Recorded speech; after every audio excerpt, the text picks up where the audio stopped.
한번 따라 하실까요? 한 영혼을 위한 복음. 한 영혼을 위한 복음.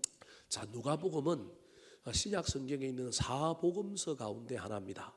마태, 마가, 누가, 요한복음. 예수님의 출생과 그의 사역과 죽으심과 부활에 대한 내용을 기록하고 있는 성경들이 사복음서입니다. 이 복음서의 주인공은 예수님이죠. 근데 이 사복음서가 4개나 있어야 될 이유가 있을까요? 하나만 있으면 좋지 않겠어요? 여러분 어떻게 생각해요? 하나님이 이거 실수하신 걸까요? 사복음서가 조금씩 다릅니다. 완전히 좀 다르다고 한 건 요한복음, 많이 다른 건 요한복음. 나머지 마태, 마가, 누가 복음은 비슷해요. 그래서 그걸 무슨 복음이라 그러냐면 공간 복음이라 그래요. 공통의 관점을 가지고 있는 복음서. 그래서 이 마태, 마가, 누가 세 복음서는 많은 내용이 비슷하고 같아요. 조금 부분적으로 차이가 있지만 공통의 관점을 가지고 바라보고 있어요. 왜 이게 4개나 있어야 될까? 어떤 사람들은, 특별히 저는 신대원 시험 준비할 때 4개나 있어가지고 말이야, 얼마나 지원자가 많으면 시험을 어렵게 내야 되는 거예요. 그러니까 아느냐 못 아느냐를 구분해야 되는데 자꾸 변별력이 높아져가지고 마태복음하고 마가복음이 다른 걸 찾게 만들고 누가복음하고 요한복음하고 다른 게 막, 이 사건은 요한복음에 몇 장에 있는데 마태복음에는 몇 장에 있느냐, 이렇게 시험을 내는 거예요. 그러니까 성경 시험 공부를 하다가 성질이 나는 거예요. 아니 그게 무슨 문제냐, 내용을 알게 하고 내용을 물어보는 거야 괜찮은데 자꾸 너무 잘 맞히니까, 그리고 문제가 너무 많이 이제 많은 문제 은행에서 자꾸 나와서 알게 되니까 이제 시험 문제를 막 이상하게 꼬아서 내는 거예요. 그러다 보니까 성경 시험 준비하면서 성질이 나서, 아이 하나님은 왜 예수님의 생애에 대해서는 한 것만 만들어 놓지 4건을 만들어 놨고 그것도 똑같으면 되는데 부분적으로 달라가지고 교수님들이 또 이상하게 부분적으로 조금 차이 나는 걸 또 시험 문제 내고, 이거 우리 보고 어떻게 하라는 얘기냐, 그러면서 성질을 낸 적이 있습니다. 그런데 지나고 보니까 이 예수님의 이야기가 한 건으로만 있었으면 얼마나 안타까웠을까. 4건이나 있으니까 그 4건 속에서 풍성함이 있는 거예요. 더 나아가서 이 4건의 성경이 각각의 다른 독자들을 향하여 쓰여진 거예요. 마태복음은 유대교의 지식, 구약의 지식을 가지고 있는 사람들을 위하여 구약의 관점과 유대인의 관점을 가지고 바라본 예수님에 대하여 적어놓은 책이에요. 마가복음은 로마 교회, 로마인들에게 어떻게 하면 예수 그리스도를 전할까, 그리스하고 좀 다른 이 로마 사람들에게 복음을 전하고 로마인들이 이해하기 쉽도록 예수님의 이야기를 기록해 놓은 거예요. 오늘 우리가 살펴보고 있는 누가복음은 헬라, 그리스인들의 입장에서 예수 그리스도를 이해하기 쉽도록 적어놓은 책인 거예요. 요한복음은 초신자라고 할 정도로 아주 일반적인 모든 사람들이 이해할 수 있도록 적어놓은 책이 요한복음이에요. 그래서 흔히 초신자들이 예수를 간 믿고 성경을 읽을 때, 신약 성경을 읽을 때 어디부터 읽어야 됩니까? 라고 물어보면 저는 보통 어디부터 읽으라고 얘기하느냐 하면 요한복음부터 읽으라고 얘기합니다. 조금 더 쉬운 언어와 일반적인 관점을 가지고 있기 때문에 그렇습니다. 근데 인내심이 없는 사람은 요한복음 21장이라서 읽기가 어렵습니다. 그래서 제일 짧은 뭐 보고 읽으라 그러냐면 때로는 마가복음을 읽으라고 할 때도 있습니다. 마가복음이 제일 간결하고 제일 짧습니다. 그렇다면 그런 유익이 있음에도 불구하고 왜 마태, 마가, 누가 이 요한복음의 기록에 된 내용이 조금씩 차이가 날까요? 지금부터 제가 할 건 여러분 사실은 몰라도 되는데 우리 교회는 수준이 높기 때문에 제가 여러분에게 이걸 좀 설명을 이번에는 하고 넘어가려고 합니다. 왜 마태, 마가, 누가복음이 같으면서도 조금 다를까? 최초의 복음서는 마가복음이라고 흔히들 이야기합니다. 마가복음. 여러분 왜 마가복음이 최초의 복음서라고 얘기하느냐 하면 대학을 다닐 때 숙제, 리포트를 써본 사람들의 경험이 있습니다. 어떤 경험이 있느냐 하면 다른 사람이 쓴 걸 가지고 하다가 뭐예요? 뺏기는 경우가 있습니다. 뺏길 때 그 다음 사람은 뺏길 때 양이 줄어들까요? 늘어날까요? 이게 인간의 양심상, 인간의 심리상 남의 걸 보고 뺏기면 내가 뺏겼다는 걸 감추기 위하여 뭐 해야 될까요? 좀 보태는 것이 인간의 습성이에요. 이걸 문서설이라 그러는데, 그래서 사복음서 중에 제일 먼저 지은 책, 제일 먼저 기록된 책이 무슨 책이라고 이야기하느냐 하면 마가복음이라고 얘기해요. 제일 짧을 뿐만 아니라 제일 간결하고 뭐 해석이라든지 이런 것보다는 사실적으로만 딱딱딱 적어 놓은 책. 그리고 대체로 누가복음도 그렇긴 하지만 시간의 순서대로 적어 놓은 책. 나머지는 마태복음은 시간의 순서가 아니라 어떤 관점을 가지고 어떤 주제를 중심으로 모아놓은 책, 뭐 이렇게 조금 달라요. 그래서 최초의 성경책이 마가복음인데, 이 마가복음을 읽은 사람들이 오늘 본문에도 보면 2절 끝에 보면 붓을 든 사람이 어땠다고요? 많은지라. 그러니까 사복음서 안에 들어온 이 네 권의 책 말고도 예수 그리스도의 태어나심과 사역하심과 죽으심과 부활에 대하여 쓴 책들이 많이 있었다라는 거예요. 그러니까 예수 그리스도를 믿고 예수 그리스도를 따라다녔던 사람들 속에 성경책이 될 거라고 하는 생각보다는 우리 주님의 그 놀라운 이야기, 그 놀라운 이적과 기사 이런 걸 좀 적어서 후대에 뭐 했으면 좋겠다고요? 남겼으면 좋겠다라고 하는 생각으로 이 마태, 마가, 누가, 요한복음처럼 이렇게 좀 짜임새 있게 좀 장편으로 적어 놓은 건 아닐지라도 부분적으로 자기가 예수 그리스도가 사역할 때 그 사역의 현장에 있었던 사람들은 기록을 좀 붓을 들어서 기록을 해놓은 사람들이 많이 있는 거예요. 그런 단편들이 있는 상태에서 제일 먼저 한글의 복음서로 만들어진 책이 무슨 책이냐면 마가복음이라고 하는 거예요. 근데 그 다음에 마태가 마태복음을 적는데 마가가 이미 마가복음을 적었단 말이에요. 마가복음을 마가가 적었지만 사실은 알고 보면 이 마가는 누구의 조카냐 하면 베드로의 조카예요. 그리고 마가가 예수님 공동체에 이르도록 어릴 때부터 따라다녔을 가능성은 있지만 마가는 분명히 젊고 어리고 예수님을 치근거리에서 안 따라다녔는데도 불구하고 예수님이 따라다닌 사람이 아니고는 알 수 없는 행정들을 마가가 기록을 해놨단 말이에요. 그러면 다른 사람이 쓴 단편들을 가지고 와서 기록했을 가능성도 있지만 그거보다는 마가복음은 사실은 무슨 복음인가요? 베드로 복음인 거예요.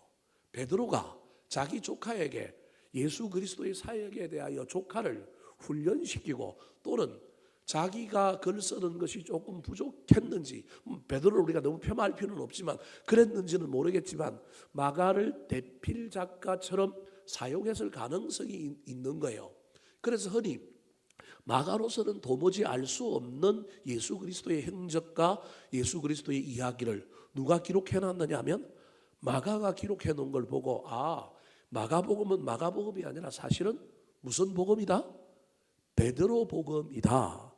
그래서 베드로가 아마 최초로 예수 그리스도의 행적에 대한 여러 사람들이 단편적으로 뭔가를 내가 그 자리에 있었기 때문에 기록해 놓은 건 말고 정말로 문서로 교육 자료로 또는 초대교회 공동체에 뭔가 남기기 위하여 최초로 작업을 했을 가능성이 있는 사람이 사실은 베드로일 것이다.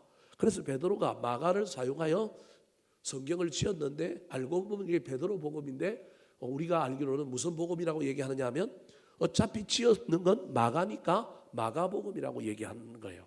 그래서 최초의 복음서는 마가복음인데 마가가 짓고 나니까 제자들 중에서도 제자들이 각각 다른 지역에서 흩어져서 사역을 했단 말이에요. 초창기에는 예루살렘에 모여 있었지만 예루살렘에 모여 있을 때는 주 40년, 45년 이때에 모여 있었단 말이에요. 핍박이 나면서 다 흩어지는 바람에 예루살렘 교회가 그 이후에 바울 사도도 선교행 가면서 제자들은 다 흩어졌어요. 그래서 마가복음의 지은 연대가 주 45년에서 62년 사이라고 얘기해요. 정확하게 우리는 알 수가 없어요, 사실은. 그런데 그 시대의 상황과 문체와 이런 걸 볼 때 절대 60년 이상을 넘어가지는 않고 40년 아래는 아니라는 거예요. 그래서 학자들마다 좀 다른데 45년설 정도로 이야기를 해요. 근데 마태복음이라든지 다른 복음서는 그 훨씬 이후에 10년, 20년, 심지어 요한복음은 3, 40년 이후에 적어졌단 말이에요. 이해되셨죠? 저와 여러분이 성경이라고 이야기하는 걸 너무 거룩하게 여기기 때문에 제가 지금 이렇게 설명하면 다른 사람들은 지금 벌써부터 막 성경에 거리가 떨어지는 것 같고 성경이 아닌 것 같고 우리는 성경이 갑자기 신약 성경이 하늘에서 뚝 떨어져가고 한 권의 책으로 딱 만들어진 줄 아는데 성경이 되기 전까지 그 모든 과정에 성령님이 역사하셔서 그렇게 됐단 말이에요. 믿든지 안 믿든지 여러분 어찌됐든지 그래서 마가가 베드로복음이라고 하는 마가복음을 처음 짓고 그 마가복음이 건의가 되어서 초대교회에 유통이 됐단 말이에요. 그 유통이 되는데 특별히 베드로가 로마 교회로 나중에 간단 말이에요. 그래서 로마 교회 주인이 사실은 베드로란 말이에요. 그래서 베드로가 마태복음 16장 16절에 반석 위에 교회를 세우리라 할 때 그 반석을 사도 베드로라고 천주교는 본단 말이에요. 그래서 로마 교회의 담임 목사는 나중에 베드로가 된단 말이에요. 그래서 베드로가 마가복음을 썼을 가능성이 농후하다라고 하는 이야기는 이 베드로가 적은 이 마가복음을 가지고 로마에 있는 교인들을 소위 말하는 읽히고 교육하고 복음을 전하는 데 썼을 가능성이 많은 책이 마가복음인 거예요. 벌써부터 어렵죠? 제가 지금 무슨 얘기를 하려고 하느냐, 우리 목사님들 다 아는데 이게 두 문서설과 네 문서설이라고 하는 것이 있는데 이걸 설명하려고 그러는 거예요. 자, 그 다음에 이제 마태도 쓰고요. 그 다음에 누구도 쓰느냐 하면 누가도 편지를 쓰는데 마태 누가복음에 마가가 쓴 책의 대부분이 어디에 들어가 있느냐 하면 마태복음에도 들어가 있고 누가복음에도 들어가 있는 거예요. 그러면 마태복음에도 들어가 있고 누가복음에도 들어가 있는 그 분량을 빼고 나면 나머지 분량은 무엇을 참고하여 적었을까? 마태가 마태복음을 쓸 때 자기 경험만 갖고 다 적은 것도 있지만 또 그 마태복음에 보면 자기가 경험하지 않은 내용들도 분명히 들어있단 말이에요. 그럼 그건 누구한테 들었거나 또는 누군가가 들은 것 갖고 성경을 기록하기는 힘드니까 그 당시에 조금만 단편이라도 기록해둔 역사적인 자료를 가지고 성경을 마태도 적어야 된단 말이에요. 이때 마태가 참고한 자료가 뭘까? 이제 여러분 이제 막 신학생도 아닌데 이런 얘기를 해서 여러분 마음이 힘들 수도 있는데 그럼에도 불구하고 이 성경의 차이를 이해하기 위해서는 저와 여러분이 알아야 될 것 중에 하나가 있는 거예요. 여기서 이제 소위 말하는 발견된 문서들이 있어요. 성경책 말고 고대의 성경책보다 마가복음보다 훨씬 더 앞에 있었던 문서들이 훗날 발견된 거예요. 그 발견된 문서들 중에 하나가 저 사해 지역에서 동굴에서 발견된 문서가 하나 나왔는데 그게 무슨 문서냐면 큐라고 하는 문서가 나와요. 큐라고 하는 문서는 하나의 켈레라고 하는 단어에서 나온 큐자인데 그게 하나의 단편, 하나의 두루마기 그런 의미예요. 여하튼 큐라고 하는 문서가 하나 나왔는데 이 문서를 후대에 보니까 우리는 이게 마태, 마가, 누가복음이 성경이 되고 난 다음에 이제 밝혀진 이야기를 제가 여러분에게 설명하는 거예요. 큐라고 하는 문서가 있는데 이 문서가 마가복음의 80%인 거예요. 마가도 고대에 있었던 어떤 문서를 가지고 하나 썼구나. 우리는 베드로가 구술해서 적었다고 생각했는데 마가가 베드로가 구술해서 적은 게 아니면 마가가 무슨 문서를 하나 보고 썼을 가능성이 있구나. 우리는 알 수 없지만 초대교회에 성경책이 책으로 만들어지기 전에 단편의 문서들이 있었는데 그 문서들이 사복음서의 기초가 됐는데 그 중에 가장 중요한 문서 중에 하나가 켈레라고 하는 큐 문서 하나가 발견이 된 거예요. 요걸 보니까 요 문서의 80%가 어디에 들어가 있어요? 마가복음에 들어가 있는 거예요. 한 5% 정도만 마가복음에 안 들어가 있는 거예요. 근데 5% 안 들어가 있는 게 어디에 들어가 있느냐면 마태복음에 들어가 있는 거예요. 어렵죠? 큐라고 하는 문서가 발견됐는데 이 중에 80% 정도가 어디에 들어가 있느냐 하면 마가복음에 들어가 있고요. 마가복음에 안 들어가 있는 Q 문서에 있는 5% 정도가 어디에 들어가 있느냐 하면 마태복음에 들어가 있는 거예요.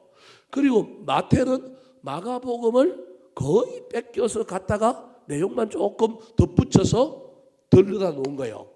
그러면 이제 나머지 마태복음의 내용들에 또 좀 부족한 부분들, 어디에서 나왔는지 알 수 없는 부분들이 있는데, 그때 나오는 문서가 하나 있는데 그게 무슨 문서냐 하면 뭐 L 문서, M 문서 뭐 이런 얘기합니다.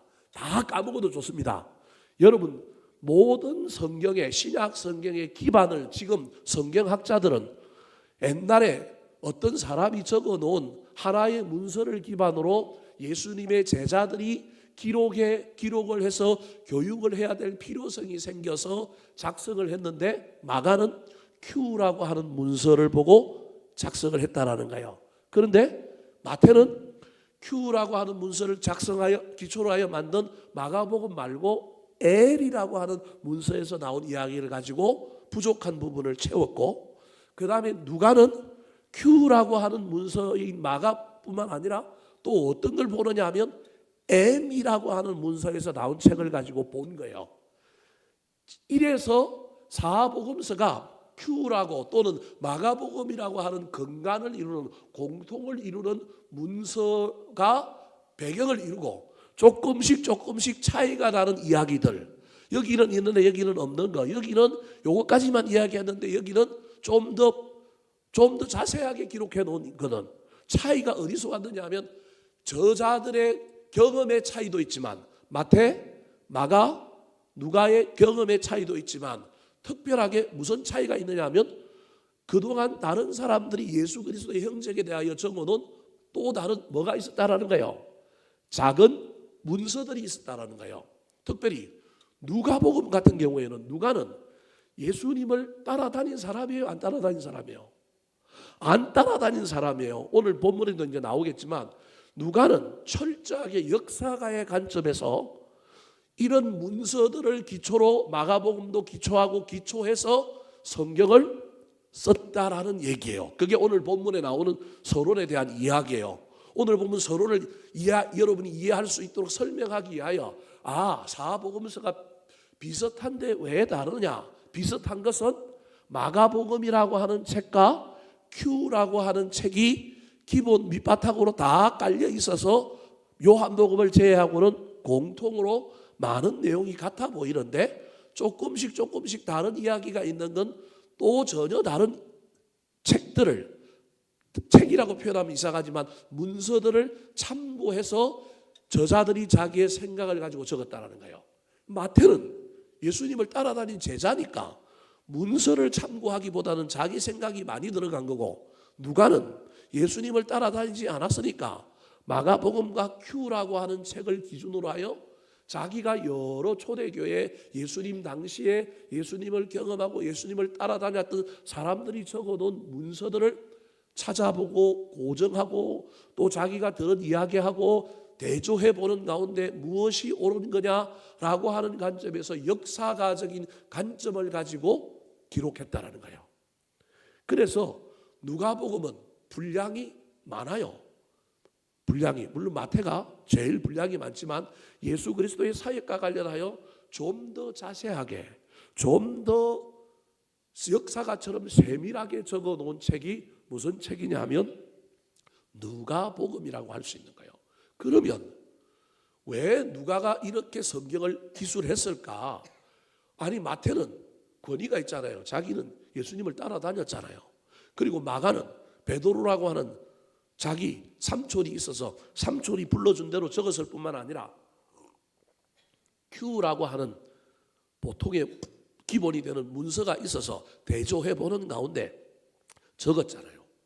그런데 누가는 제자도 아니고 따라다니는 것도 아니고 철저하게 역사가의 관점에서 마가도 보고 마태도 참고하고, 그 다음에 또 다른 문서는 참고할 만한 문서는 없을까?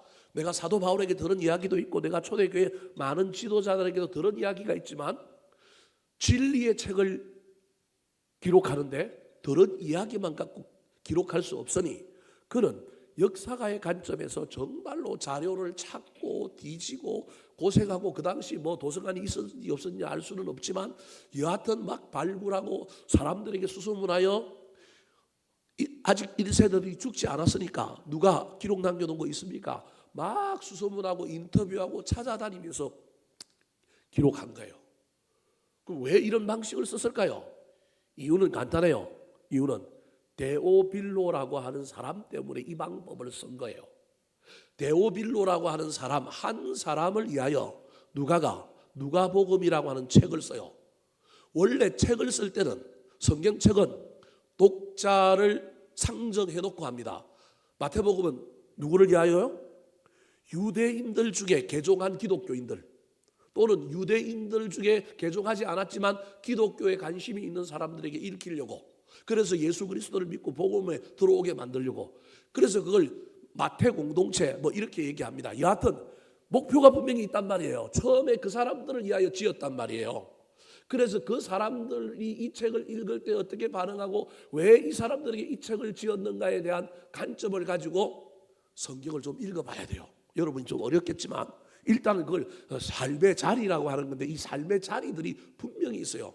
예수님이 육성으로 예수님 당시에 한 말이지만 그 말을 적어서 또 다른 사람들에게 전달하여 읽게 하려고 할 때 그 사람들이 누구냐?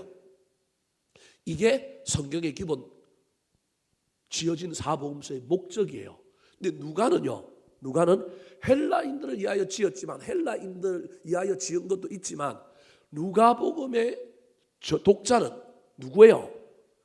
한 사람, 데오빌로라고 하는 한 사람에게 지어진 거예요. 오늘 본문에 보면 누가 나와요? 3절에 데오빌로라고 하는 사람. 그러니까 복음이 한 영혼을 귀하게 여기듯이 한 영혼에 대한 관점을 가장 정확하게 담고 있는 책이 무슨 책이냐면 누가복음인 거예요. 누가복음은 특정의 공동체를 위하여, 일단의 무리를 위하여, 어떤 계층을 위하여 지어진 책이 아니라 처음에는 누구를 위하여 지어졌어요? 한 사람, 데오빌로라고 하는 한 사람을 위하여 지어진 책이 누가복음이에요. 근데 이 사람이 데오빌로 뭐예요? 각하예요. 그래서 어떤 사람은 황제였을 것이다. 어떤 사람은 이 사람은 뭐 총독일 것이다. 어떤 사람은 그 당시 로마의 아주 귀족일 것이다. 뭐 알 수는 없어요. 도대체 이 사람이 누군지는. 근데 이 사람이 소위 말하는 사회적 지위가 있는 사람인데, 잘못하면 오늘날로 치면 가짜 뉴스를 적어서 보내면 뭐 할 가능성이 있는 거예요? 곤욕을 치를 가능성이 있는 거예요. 그냥 공동체의 믿음으로 하나님의 말씀도 그렇게 전하면 안 되지만, 가짜 뉴스를 들어갖고 확인되지 않는 이야기를, 들려오는 이야기를 가지고 그렇대, 베드로 사도가 그랬대, 누가 그랬대. 물론 그 말을 여러분 믿을 수도 있지만 그렇지 않은 이야기가 세월을 지나면서 흘러 다닐 거란 말이에요. 교회 공동체에. 그러면 그건 성경이 아니잖아요.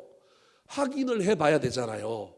그래서 마가복음이 아주 중요한 것 중에 이유는, 마가복음은 그래도 누가 직접 이야기했을 가능성이 있느냐 하면, 가장 가까이서 예수님을 따라다니고 예수님을 봤던 베드로가 직접 마가에게 얘기했고, 마가가 큐라고 하는 또 다른 문서 하나를 보고 그걸 가지고 대조해 보는 가운데, 우리 삼촌의 이야기가 맞네? 그래서 적어놓은 책이라는 거예요.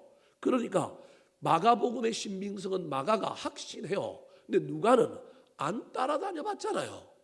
그리고 전부 사람들에게 뭐한 얘기예요? 들은 얘기잖아요. 근데 들은 얘기가 조금씩 다 어떻게 해요? 달라요. 무슨 말씀이 이해되십니까? 달라요. 근데 다른 걸 내가 확신이 안 되는 거예요. 내가 이거를 데오빌로라고 하는 사람에게 보냈는데 이 사람이 지위가 높아요. 고관대작이에요. 이 사람에게는 정확한 정보를 줘야 돼요. 이 사람이 예수를 믿을 것 같은데, 또는 예수를 안 믿더라도 혹시 이 문서가 정말로 법적인 문서까지는 아닐지라도 요 누가복음이라고 하는 책을 우리는 성경으로 이해하지만 최초에 누가가 지을 때는 이걸 누구한테 보내느냐 하면 데오빌로한테 보내는데, 데오빌로가 이걸 받아들은 순간에 이걸 그대로 믿든지 이걸 그래야 되는데, 그러려면 정말로 꼼꼼하게 팩트 체크를 하고 뭔가를 확인해보고 자기가 믿어지고 자기가 이해되고, 또 여러 사람들에게 수소문했더니 더 많은 사람들이 그거라고 이야기하는 것들만 골라서 적은 책이 무슨 책이라고요? 누가복음이라는 거예요. 다른 책이 틀렸다는 얘기가 아니라 이 기술의 방법 중에 누가가 지금 소위 말하는 한 사람의 영혼을 위하여 이 책을 적고 있을 뿐만 아니라 그 한 사람 때문에 자기가 곤욕을 치를 수도 있고 자기가 잘못될 수도 있는 엄청난 위기 앞에 있기 때문에 어떻게든 자기가 경험하지 않는 진리를, 자기가 확인해보지 않은 진리를 부단하게 뭐 해야 되느냐면 확인해 봐야 될 책임을 가지고 있는 사람이 누구냐면 누가예요. 그래서 역사가가 역사를 기록하는 것, 역사를 아무렇게나 기록하면 돼요? 후대까지 이게 역사가 전해질 건데, 그래서 역사가는요 얼마나 그 펜을, 그 글을 얼마나 귀하게 써야 되는지 모릅니다. 마태가 함부로 성경을 썼다, 제가 그 얘기하는 게 아니에요. 마가가 함부로 썼다, 그 얘기하는 게 아니고 철저하게 고정을 거쳐서 철저하게 이 진리에 가깝도록 따라가려고 애를 쓰며 썼던 사람이 누구냐면 누가라는 거예요. 그러면 도대체 이 데오빌로라고 하는 사람은 누구이기에 이 사람에게 이 누가가 이렇게 공을 들였을까? 아마도 제가 보기엔 누가가 사도 베드로를 따라다니면서 수집해 놓은 자료를 가지고 막 고민하고 막 이랬을 거예요. 누가는 사도 베드로가 2차 전도 여행을 할 때 드로아라고 하는 트로이 목마 있는 그 도시에서, 터키 북부에 있는 드로아에서 처음 만나서 그때부터 사도 바울이 죽을 때까지 지건거리에서 감옥에도 같이 가고 따라다녔던 사람이에요. 의사인데, 의사이기 때문에 소위 말하는 이공계, 인문학 쪽이 아니라 이공계 쪽이잖아요. 이과니까 그 이과적인 그 마음을 가지고 성경을 그렇게 적었는데, 이 데오빌로라고 하는 이 사람을 위하여 아마도 제가 보기엔 바울도 보좌하고 따라다니면서 아마 틈틈이, 제가 상상을 해보건데 누가가 틈틈이 막 이 작업을 했던 것 같아요. 이 작업을 왜 했느냐 하면 이 사람에게 예수 그리스도가 구주로 믿어지면 이 사람 때문에 그 지역에 있는 사람들, 그 사람의 영향력에 있는 모든 사람들이 다 뭘 믿을 수 있다? 예수를 믿을 수 있다라고 하는 엄청난 책임감 속에 이 데오빌로가 도대체 누군지는 알 수 없지만 이 사람에게 예수 그리스도를 소개하는 거예요. 그러면 어떤 인연이 되어가지고 어떤 연관이 있어갖고 데오빌로에게 이 편지를 쓰게 되었을까? 기독교 초대교회 어떤 전석에 내려오는 문서에 이런 이야기가 있습니다. 데오빌로라고는 이야기하지 않는데 로마의 고관대작 하나가 로마가 그때 너무 엄난하여 결혼을 하려고 하는데, 전부 결혼은 그 당시 소위 말하는 집안끼리 하는 결혼이고, 그 집안끼리 하는 결혼은 사랑해서 하는 결혼이 아니라 정치적인 세력 원로원에 들어가고 자기들의 땅을 유지하고 이러기 위해서 결혼을 하는데, 이미 여자들도 다 놀았고 남자들도 다 놀았다는 걸 서로가 알고 뭐 하는 거예요? 결혼을 하는 거예요. 지위를 유지하기 위하여. 결혼하고도 서로가 서로를 놓던치 않을 거예요. 너도 놀아 나도 놀게.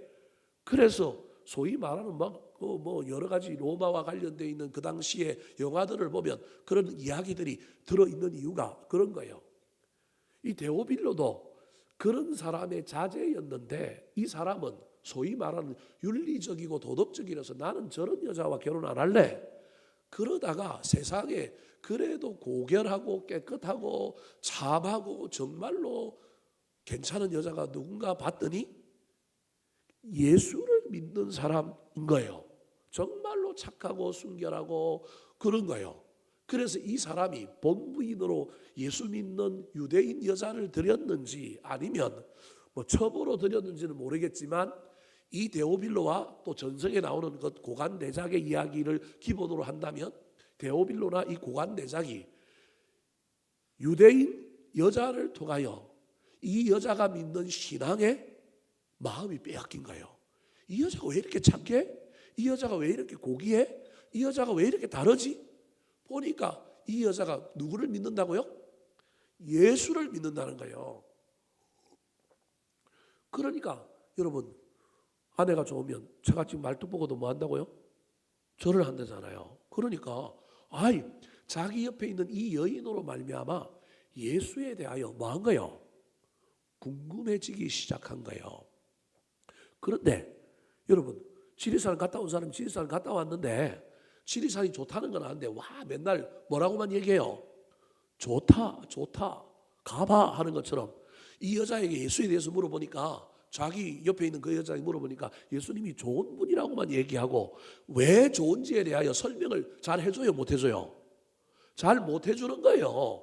이 설명을 좀 해줘야만 되는데 이분은 논리적이고 이런 철학적인 사고를 가지고 있어서 기성전결이 있어야 되고 뭐가 딱딱딱 해야 받아들여지는데 이미 영감으로 영적으로 감정적으로 예수 그리스도를 받아들인 이 여인, 그래서 예수를 주인으로 모시고 살아가고 있는 이 여인의 이 고결함과 이 멋진 모습 때문에 나도 예수에 대해서 좀 알아보고 싶다라고 하는 마음을 가지고 있는데 물어보면 대답은 못하고 맨날 좋다라고만 얘기하는 거예요. 좋다. 그럴 때마다 더 예수에 대하여 더 어떻게 지는 거예요? 궁금해지는 거예요. 여러분, 그래서 쇠가 빠지게 설명할 필요도 없어요. 그냥 우리 교회 좋다 그러면 왜 좋냐 물어보면 그냥 좋다 그래요. 와갖고 목사님 뭐 한 번만 들어보라고요? 설교만 한번 들어봐라 되면 그러면 됩니다. 이게 데오빌로와 누가 사이에 일어난 이야기인 거예요. 그래서 데오빌로가 그래도 나 예수 그리스도에 대하여 적어놓은 뭐가 필요하다? 책이 필요하다라고 이야기한 거예요. 그 얘기가 돌고 돌아서 누구한테까지 왔느냐 하면 바울과 누가까지 온 거예요. 근데 바울은 선교하느라고 정신이 있어요, 없어요? 없어요. 근데 누가가 이 일은 누구의 몫이다? 내 몫이라고 생각했던 것 같아요. 제가 지금 상상하여 추측하여 이야기하는 거예요. 여러분 이해를 돕기 위하여. 누가가 그래서 그러면 내가 자료를 모으고 예수 그리스도의 복음에 대하여 내가 간접적으로 들어서 알고 내가 서성을 통하여 예수님을 알고 예수님을 내가 직접 보지는 못했지만 예수님이 어떤 일을 했는지는 아는데 이걸 문서로 남기려니 양심에 보지도 않은 일을 경험하지도 않은 일을 문서로 남기고 이게 진리라고 이야기하기가 마음이 그러니 서성한테도 물어보고 선교행하면서 초대교회 지도자를 만날 때마다 물어보고 자료도 찾고 이렇게 한 거라는 거예요. 그래서 한 사람만 변화시키면 이 사람으로 말미암아 헬라 지역에 수많은 영혼들이 주께로 뭐 하겠다? 돌아오겠다. 여러분 이것이 누가복음이 우리에게 주는 중요한 교훈이에요. 제가 오늘 이야기하려고 지금 쇠빠지게 돌고 여기까지 온 거예요. 누가복음은 다수의 효율성을 가지고 막 많은 대중에게 큰 메시지를 전하고 3,000명, 5,000명 이렇게 모아놓고 회심시키려고 만든 책이 아니라 누구 한 사람 회심시키려고 만든 책이라고요? 데오빌로라고 하는 한 사람을 회심시키려고 만든 책이라는 거예요. 근데 그 책도 그냥 대충 해서 그냥 한 장짜리로 만들어서 보내면 되는데 이 누가가 그게 안 되는 사람인 거예요. 그래서 자기가 감정적으로 받아들이고 믿었는데 그 믿음을 정확하게 뭐 해보고 싶으냐면 확인해보고 싶은 거예요. 그래서 예수님의 행적을 쫓아가고 따라가고 많은 사람들이 인터뷰를 따고 수많은 책들을 다 참고해보는 가운데 요약하고 정리하고 어느 것이 훨씬 더 옳은가 자기 이성으로 판단하고 하나님께 기도하는 가운데 성령의 감동하심을 따라서 만든 책이 무슨 책이라고요? 누가복음인 거예요. 누가복음. 이 책을 받고 데오빌로가 회심한 것 같아요.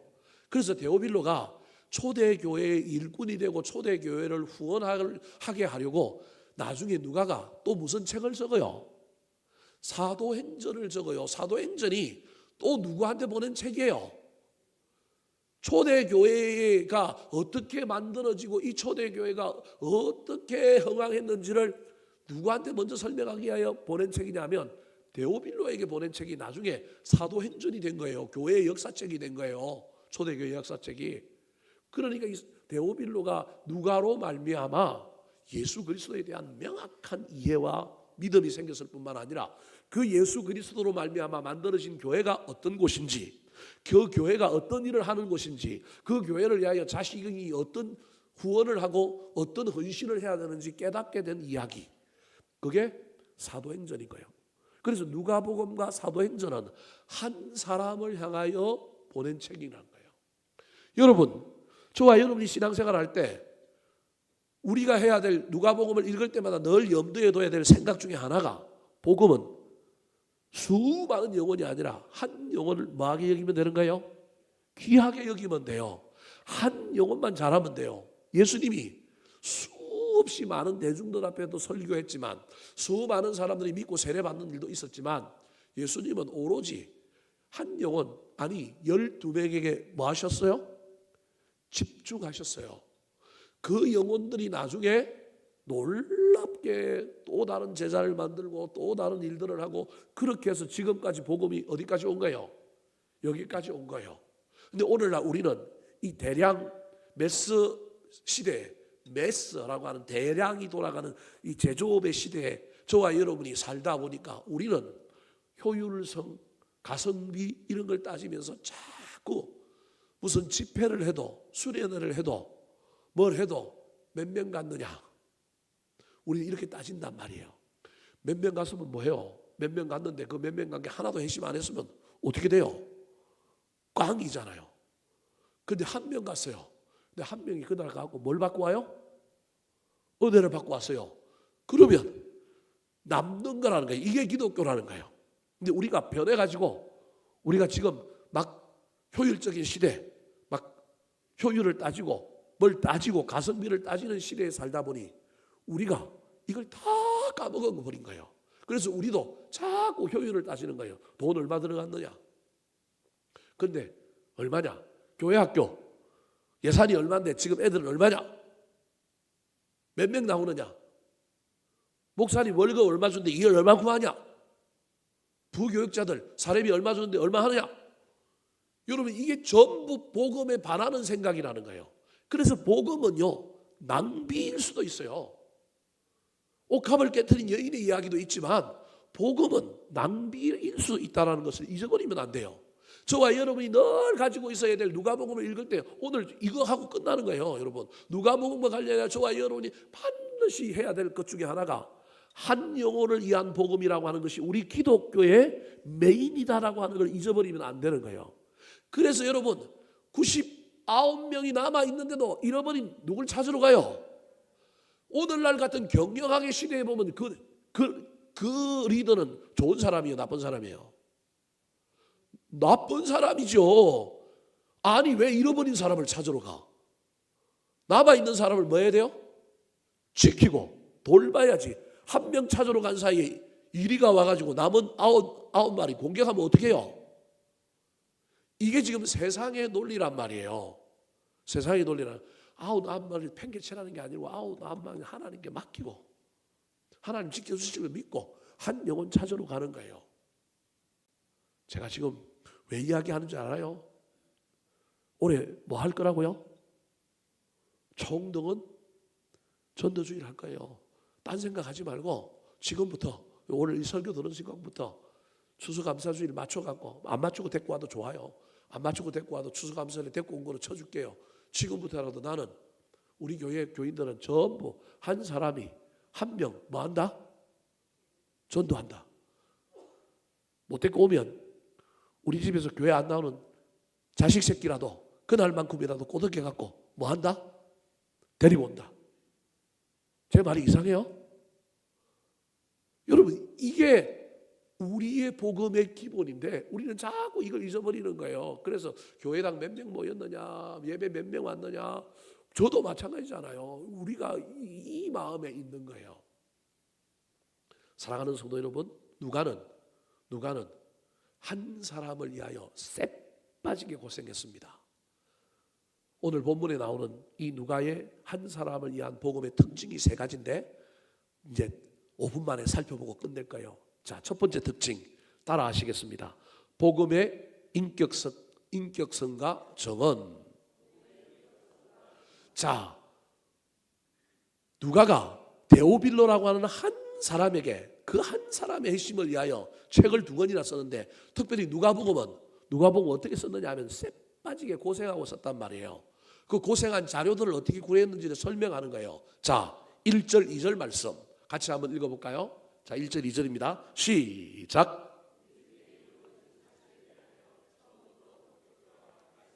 꾼된 자들이 전하여 준 그대로 내력을 저술하려고 붓을 든 사람이 많은지라. 자, 붓을 든 사람이 많다니까요. 그 붓은 기록한 사람이에요. 기록 전에 뭐가 있었느냐 하면 전하여 준, 구술한 사람이 있는 거예요. 말을 해준 사람, 이야기꾼들이 있는 거예요. 이야기꾼이 두 사람이에요. 처음부터 목격자 된 사람들, 그 다음에 말씀에 일꾼 된 자들, 이 두 부류의 사람들이 구술해 준 거예요. 구술하여 준 걸 많은 초대교회 사람들이 뭐 한 거예요? 그 내력을 뭐 했다고요? 저술하려고 붓을 들었다는 거예요. 그래서 이것들이 나중에 마태, 마가, 누가, 요한복음에 뭐가 돼요? 기초 자료가 되었다는 거예요. 그러면 처음부터 목격자는 누굴 얘기할까요? 처음부터 목격자. 예수님의 생애를 다루고 있는데 예수님의 생애와 관련하여 처음부터 목격자는 누구예요? 마리아. 마리아와 요셉. 예수님의 탄생부터 봤던 사람이 누구밖에 없어요? 마리아와 요셉인데 누구는 죽었어요? 요셉은 죽었잖아요. 그래서 처음부터 목격자는 마리아를 얘기하는 거예요. 그 다음에 나오는 말씀에 일꾼된 자들이 누구예요? 말씀에 일꾼된 사람들이 예수님의 제자들, 12제자들, 70 전도대원들, 그 다음에 예수님의 공동체에 있었던 여러 여자들과 또 수많은, 또는 생활 속에 있었던 수많은 제자들, 나귀 주인이라든지, 여러분 최후의 만찬할 다락방의 주인이라든지, 뭐 가니까 다 준비되어 있잖아요. 갑자기 나온 사람이 아니라 예수님과 다 연관이 있는 사람인가요? 저 처음 된 목격자는 예수님의 어머니와 그의 가족들까지도 들어간다고 보면 돼요. 제가 지금 무슨 얘기를 하려고 하느냐 하면 저 사람들은 가까이서 예수님을 뭐 한 거예요? 봤잖아요. 경험했잖아요. 그러니까 복음에는 반드시 뭐가 있어야 되느냐 하면 체험이 있어야 되는 거예요. 체험만 있으면 되는 게 아니고 체험한 사람은 내가 체험했다고 자랑만 하면 안 되고 체험한 걸 어떻게 해야 돼요? 전하여 주어야 되잖아요. 내가 전하여 줘야만이 전하여 준 걸 또 뭐 하는 사람이 있어요? 저술을 하는 사람이 있잖아요. 복음의 특징이 있는데 지금 누가가 얘기하고 있는 한 사람을 위하여 이 복음이 자기에게 와서 이 데오빌로까지 전해지기 위해서는 반드시 여러 계층의 사람이 있다는 거예요. 목격자도 있어야 되고요. 일꾼도 있어야 되고요.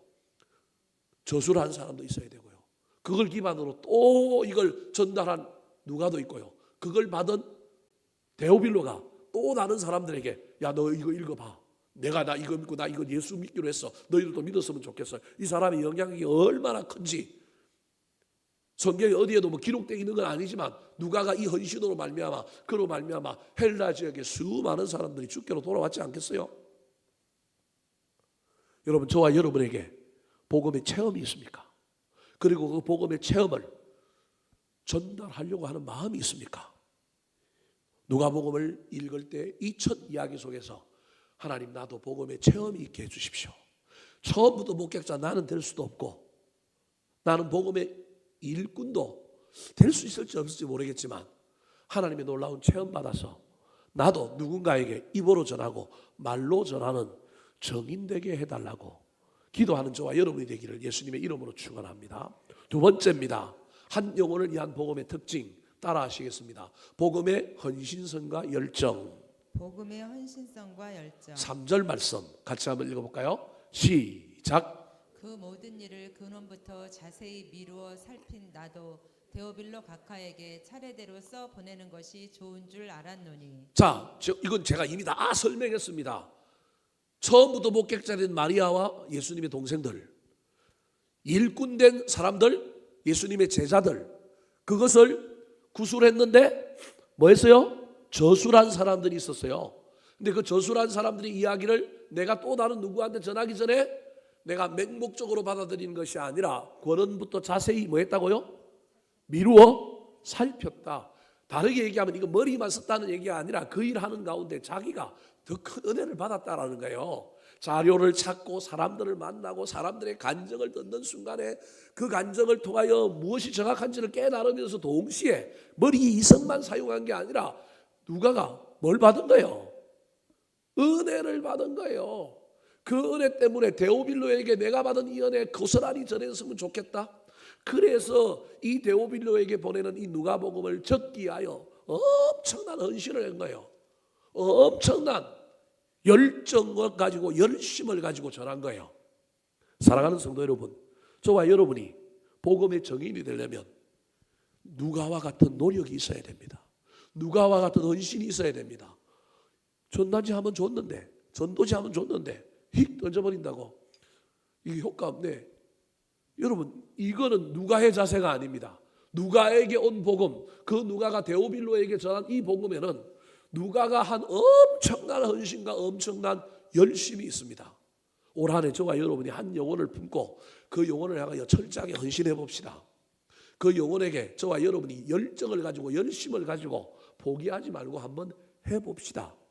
그러면 데오빌로가, 우리는 기록이 없으니까 모르겠지만 데오빌로가 믿었는지 안 믿었는지 제가 보기엔 사도행전까지 요구한 거 보니까 믿은 것 같고요. 그 사람이 각하면 영향력이 있어서 성경에 어디에도 기록된 건 없지만 이 데오빌로 때문에 수많은 사람이 믿지 않았겠어요? 우리의 헌신이, 우리의 열심이 헛되지는 않을 것입니다. 올 한 해 한 영혼을 위한 복음, 나도 체험하고 나도 은혜 받고 정인 되어야지. 정인은 철저하게 헌신하는 사람이야. 정인은 열정을 가지고 열심을 가지고 포기하지 않는 사람이라고 하는 사실을 기억하여 우리도 누가처럼 끝끝내 누가복음을 완성하여 전달하고 또 사도행전을 완성하여 전달한 것처럼 우리도 우리의 삶을, 우리의 복음을 한 사람에게 전달할 수 있게 되기를 우리 구주 예수 그리스도의 이름으로 축원합니다. 마지막입니다. 한 영혼을 위한 복음의 특징 따라 하시겠습니다.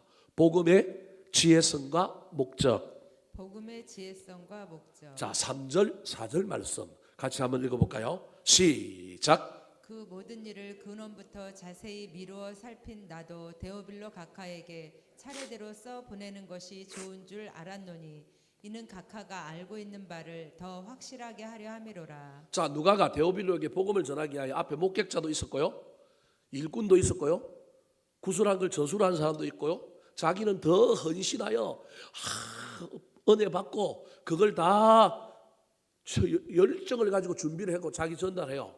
근데요, 전달할 때 그냥 전달하는 게 아니고 지혜롭게 전달해야 됩니다. 복음은 지혜롭게 전달하는 거예요. 어떻게 전달하기로 했느냐 하면 차례대로 써 보내는 것이 좋은 줄 알았노니, 저 말은 시간의 순서대로 적겠다. 마태복음은 시간의 순서가 아니에요. 주제별이에요. 왜냐하면 유대인들은 주제별이 훨씬 낫거든요. 그래서 유대인들은 시간의 순서와 관련 없이 주제별로 이해하는 게 낫기 때문에 마태는 주제별로 적었단 말이에요. 근데 누가는 이 데오빌로가 유대교의 지식도 없고 이스라엘 사람도 아니니 이 사람에게는 어떻게 적어주는 게 좋겠다? 차례대로 적어주는 게 좋겠다. 내가 복음을 전하고 정언해야 될 대상에 맞추는 지혜가 있는 거예요. 그래야만이 4절에 보니까 이는 각하가 알고 있는 바를 더욱 더 뭐하게 하려고 한다고요? 확실하게 하는구나. 그래야 믿겠구나. 여러분, 복음을 전할 때 내가 만족하는 게 중요한 게 아닙니다. 내가 기뻐하는 게 중요한 게 아닙니다. 내 본의가 되면 되는 게 아니고 반드시 받는 사람 입장이어야 합니다. 그 사람이 어떻게 하면 받을 수 있을까? 지혜가 있어야 되고요. 내가 복음 전했다고 기뻐하고 내가 좋아하는 것으로 만족하면 안 되고 받은 사람이 주께로 돌아와 확신한 믿음 가운데 서는 것이 목적이어야 한다는 것을 잊어버리면 안 됩니다. 그래서 복음 들고 한 영혼을 향하여 달려가는 사람은 여러분 체험도 있어야 됩니다. 정언할 마음도 있어야 됩니다. 헌신도 해야 되고요. 열정과 열심도 있어야 될 뿐만 아니라 뭐도 있어야 된다고요? 지혜도 있어야 됩니다. 더 나아가서 반드시 영혼을 구원하고자 하는 목적, 그 사람이 주께로 돌아오겠다고 하는 그 목적을 잃어버리지 않아야 합니다. 누가는 서론에서 내가 누가복음을 어떻게 썼는지, 기록의 방법, 저술의 방법이 무엇인지에 대하여 설명하고 있지만 이 이야기 속에서 자기가 데오빌로라고 하는 사람에게 이 편지를, 이 누가복음을 쓸 때 어떤 복음을 가진 사람의 태도와 자세를 가지고 썼는지 설명하고 있는 거예요. 간접적으로라도 체험을 내가 해야 돼. 그래서 목격자들, 일꾼들, 구술하는 사람들, 저술하는 사람들, 뭐 수많은 일들을 통하여 누가 먼저 은혜 받아야 돼요? 내가 먼저 은혜 받아야 돼요. 여러분, 내가 예수가 좋아야 다른 사람한테 예수를 전하죠. 내가 지금 예수에 대하여 시무룩한데 전도가 되겠어요? 내가 올해 은혜 안 받고 복음 전할 수 있겠어요? 여러분, 그래서 올해 예배 열심히 드리고 여러분 은혜 받아야 돼요. 은혜 받아서 내가 정인 되리라, 내가 정언하리라 결단하셔야 됩니다. 뿐만 아니라 이 일은 쉬운 일이 아니니 내가 헌신해야 된다. 이 일에는 끈기와 열정이 있어야 된다. 더 나아가서 지혜도 있어야 된다. 궁극적인 목적은 한 영혼을 주께로 돌아오게 하는 것이다라고 하는 사실을 잘 기억하여 올 한 해 저 혼자 개고픔을 누고 막 여러분에게 달려가는 것이 아니라, 여러분을 건면하고 여러분을 독려하는 게 아니라, 올 한 해 한번 진짜로 저와 여러분이 첫 번째 금요일 날 설교가 여러분에게 벌써 세게 나가죠. 올 한 해 아마 제가 거의 이 관점을 가지고 이제 설교할 겁니다. 될 때까지 빨리 전도를 빨리 해오면 제가 이제 설교가 조금 방향이 달라질 거고, 안 되면 될 때까지 추수감사절까지 이제 계속해서 이 관점을 갖고 갈 겁니다. 목사들이 설교할 때 누가복음 1장 1절부터 4절 가지고 이 관점을 갖고 설교한 사람이 있는지 여러분 봤어요? 찾아보세요. 오늘 집에 가고 인터넷 뒤져보고 한번 찾아보세요. 제가 이거 만들으라고 얼마나 고민하고 얼마나 하나님께 기도했는지 아십니까? 이제부터는 무조건 전도의 관점을 설교에 담으리라. 너무 마음 아파하지 마시고 빨리 생각을 고쳐먹고, 우리 목사님이 저렇게 설교하니 전도해야지, 그 마음 가지고 우리 힘을 합하여 한 영혼 구원함으로 말미암아 하나님께서 우리에게 어떤 놀라운 일을 행하시는지를 경험하는 저와 여러분 되기를 예수님의 이름으로 축원합니다. 한번 따라 하실까요? 한 영혼을 위한 복음. 한 영혼을 위한 복음. 복음의 인격성과 정언. 복음의 인격성과 증언. 복음의 헌신성과 열정. 복음의 헌신성과 열정. 복음의 지혜성과 목적. 복음의 지혜성과 목적.